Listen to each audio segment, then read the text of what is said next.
Le Shanghaïen Ma Ye, la cinquantaine, homme affable, a réalisé cette prouesse technologique. Construire 10 maisons en une journée grâce à une technologie d'impression 3D.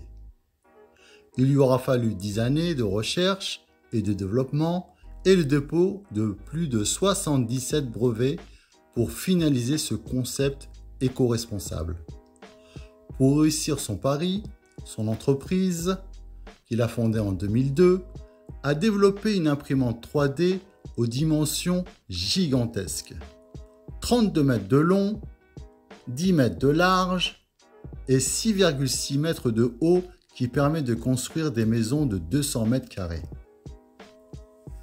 Mais en dehors de la rapidité d'exécution, la véritable révolution de cette technologie est de fabriquer une nouvelle génération de maisons respectueuses de l'environnement. L'encre utilisée est composée uniquement de déchets récupérés et de surplus industriels venant de chantiers ou d'usines désaffectées. L'entrepreneur chinois y ajoute des fibres pour créer un polymère solide de construction qui donne le mélange de béton unique utilisé par l'imprimante. Ce mélange est aujourd'hui breveté et a passé avec succès tous les tests de solidité. Cette révolution technologique est au service de l'économie circulaire qui s'ancre ainsi dans la réalité d'un secteur qui fait habituellement beaucoup de dégâts.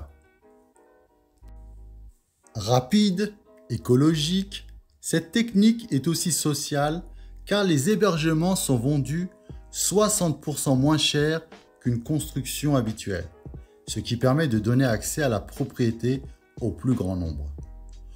Au moment de sa conception, en 2014, le prix de construction d'une maison Winson revenait à environ 30 000 yuan, soit près de 3 500 €. Bien que ce chiffre avoisine celui du salaire annuel moyen chinois dans le secteur privé à l'époque, il restait bien en dessous des tarifs de l'immobilier chinois. Ma Ye cite d'autres avantages non négligeables venus compléter les points forts de sa technologie. Elle requiert moins de matériaux, environ 30%, et moins de consommation d'énergie.